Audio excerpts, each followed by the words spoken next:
We are at Tampa University.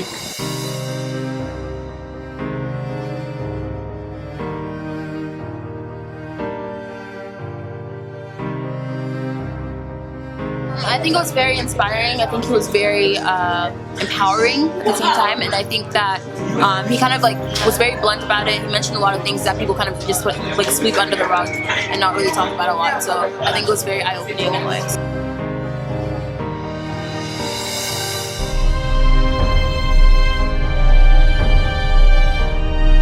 You know, we're both out here trying to grind and become successful people, and him just saying, like, you know, we always, like, as people, we always like to think, yeah, me too, we can do it, but like, him saying it and reaffirming it, making you yell it out, like, it really does something.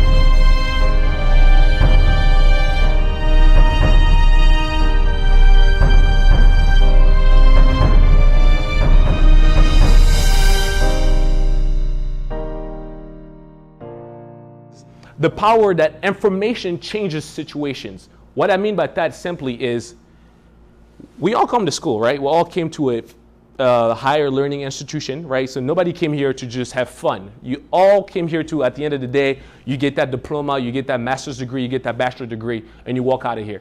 If you came here just to party, and you don't finish, and you don't graduate, well, that was an expensive party, right? Like, how much is the tuition here?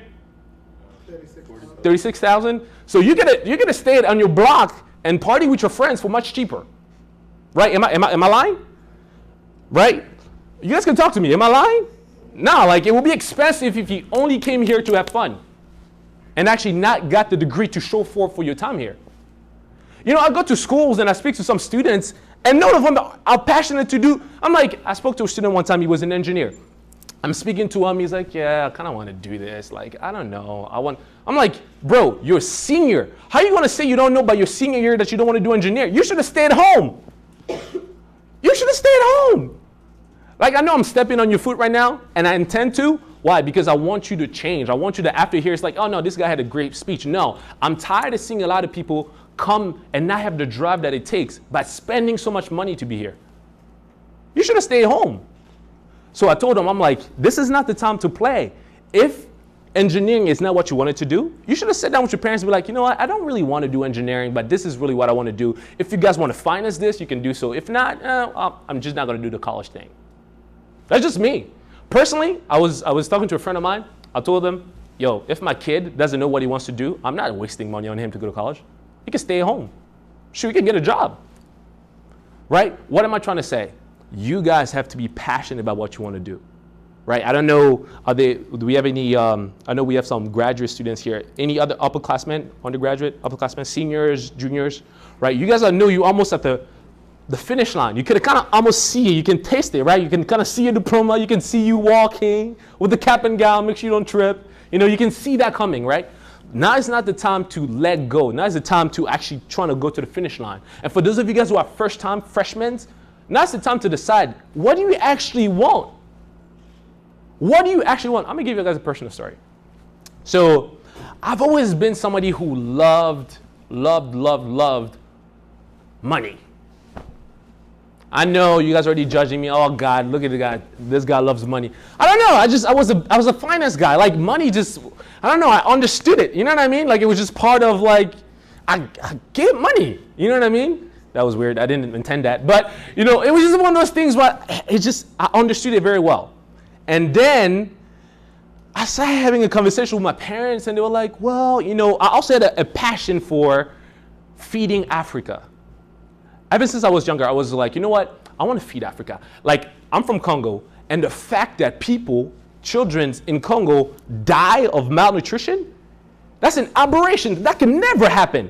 There's so much fertile land in that country that people die of hunger. That it just baffles me. It made me so angry, right? And I was like, man, yo, there's so much potential we can do to provide food to so many people, even the rest of Africa. How do people die of hunger? So I was like, you know what? Let me try to do something. You know, I was talking to my parents, and then I remember, this is me, senior year in high school, right? I'm trying to put my application in. I don't know about me. I'm the type of guy where I'm like, let's shoot for the stars. And if we miss, we might land on the moon kind of thing, right? So I applied to all these big schools, right? So I applied to like Harvard, I applied to Stanford, I applied to all these big schools.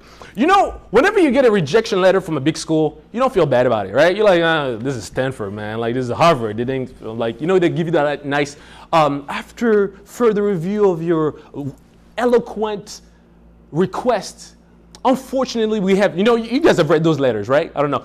Anybody got in on the first try? Anyone? Like, you just made one application and you got in, or did you get some rejection? You got in? Yeah, I mean, I actually applied to the University of Tampa the first time.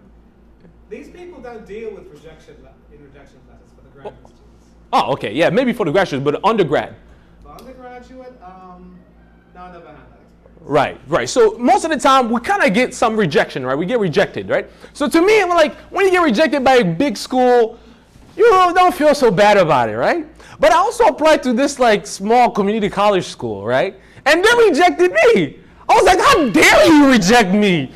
Who are you? You have like 1,200 students. Like, get out of here. Like, how can you guys reject me? I was so pissed, so upset. And then I met with the advisor from DeVry University. Anybody heard of DeVry University? They're like an online school kind of thing.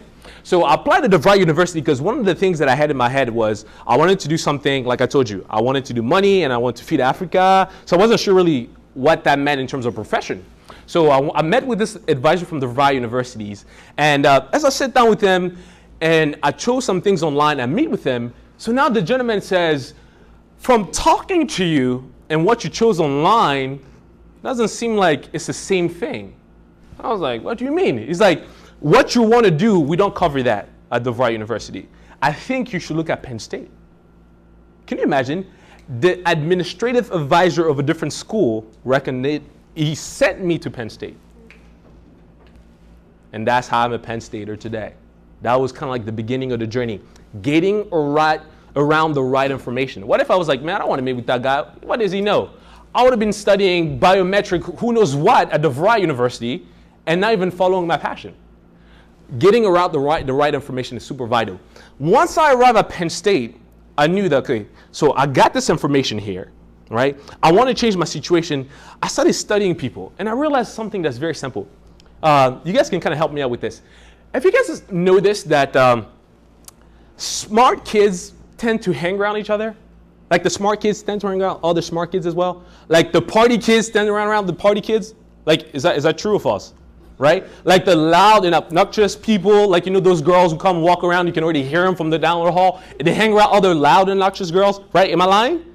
That's truth, right? So I was studying there and I'm like, yo, there's a clique going on over there of like-minded people, right? Whether it's negative or positive, there was a clique going on over there. I was like, you know what? If I want to become successful, then all I have to do is fund an environment of successful people, and all I have to do is, you know, hi, my name is Salem, you know, nice to meet you. Can I be your friend? Right? Like, that was my thing. Like, I was like, okay, how can I get around that circle of people that can take me to the next level that I wanted to? Why? Because I understood this, right? That information changed the situation. That's what I understood. That I wanted to get around the information of greatness to become great. Let me tell you something. You will never become what you've never seen. You will never become what you've never seen. Another reason why I come here is that at least I can inspire one of you guys to be like, yo, if that guy was able to do that, I want to do that too.